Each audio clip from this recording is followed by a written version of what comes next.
Hi, I'm Ms. Hearn. Let's get started.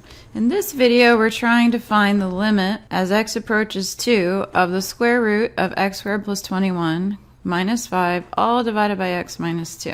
But if we try plugging in a 2, we're going to get 0 divided by 0. And this is not only undefined, but it tells us nothing about whether the limit itself is undefined. It only tells us that the function that we're taking the limit of would be undefined at that point. So what we need to do is to see if there's a function that's equivalent to this function at every point except for 2 that we could plug in to take the limit. Usually we do that when we have a factor causing 0 in the denominator. We factor the numerator and cancel. You might recall seeing exercises like the one on the right here. The limit as x approaches 2 of x squared minus 5x plus 6 over x minus 2. Again, we wouldn't be able to plug in the 2, but we could factor the numerator, cancel that factor of x minus 2, and we see that the original function is equivalent to x minus 3 everywhere except at 2. Since limits are about what happens near the point, not what happens at that point, we can plug into this function instead, get 2 minus 3 equals negative 1, and we have our limit. Okay, but this is a different situation, but we're going to try and achieve the same goal. Since we don't have a polynomial in the numerator, we have a square root. We're going to try and rationalize and see if we can rewrite this function in such a way that we can get something to cancel. To do this, we need to recall some facts from algebra.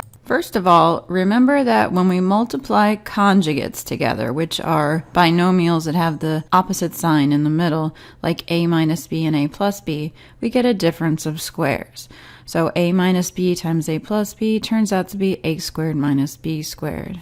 This turned out to be useful in an unexpected way when we were trying to rationalize expressions that had square roots in them. We observed that when you multiply two conjugates that have square roots in them, this becomes very helpful because in this case, for example, 2 minus the square root of 3 times 2 plus the square root of 3, you get 2 squared minus the square root of 3 squared. So you're going to get 4 minus 3 equals 1. The important thing being here that we no longer have a square root in the expression. So we're going to use this idea to help us rewrite our limit. I would like to multiply the numerator of our limit by the square root of x squared plus 21 plus 5, which is its conjugate, but we can't just multiply by that because that would change the value of the limit. But we can multiply by 1. So I'm going to multiply by this expression that has the conjugate we want, but in both the numerator and the denominator. Multiplying across then, in the numerators we have the product of conjugates, so we're going to get a difference of squares. Don't worry about foiling out the denominator. In the numerator, the square and the square root reverse each other, which is exactly what we were hoping to achieve when we multiplied by the conjugate. And now we're going to simplify a little bit. X squared plus 21 minus 25 is going to be x squared minus 4. And now we're going to return to thinking about our overall goal, which is to get this factor x minus 2 to divide out, to go away, so that we can plug in 2 to our expression without getting an undefined result. Now the numerator x squared minus 4 factors into